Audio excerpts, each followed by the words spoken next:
Serigne Touba ñu yàgg fi lool te léegi Cheikh Amadou Mountakha lépp lu mu bëgg a liggéeyal Serigne Touba yam na ko liggéey ci sagoom Serigne Abass Mbacké itam lépp lu mu bëgg a liggéeyal borom Darou Mouhty yam na ko liggéey ci sagoom kon daal mbokk yi mbégte gi nii tey ci dëkk bi ba ñu ñëw tey ni Serigne Touba ñëw na ci dëkk bi kooku ndeysaan Serigne Bassirou Anta Niang moom borom Darou Mouhty moo egsi noonu di nuyu Serigne bi lool ci wér leen lii day Mbacké rëy na ci waa Darou Mouhty lool rëy na ci Serigne Abass Mbacké lool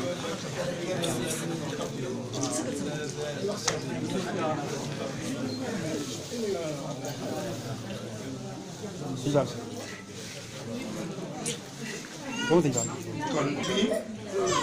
teeloon naa doy njabootu Serigne Touba la Cheikh Mamadou Mourtada mi nga xamante ni bii moo daan taxawu kilifa yi fi daan bàyyi ko moo jox ndigal Cheikh Mountakha Mbacké wala ba ñu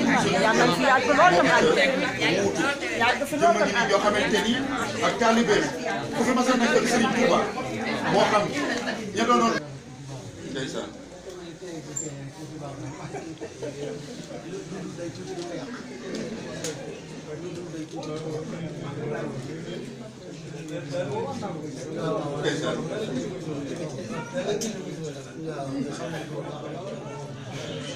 wallaay ku bàyyi Darou Mouhty xel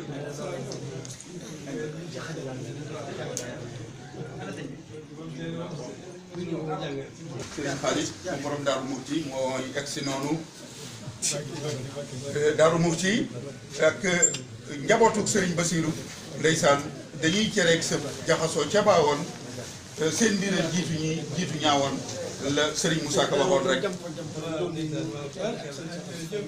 wallaay wallaay wallaay sang bi nee na mbégteem rëy na lool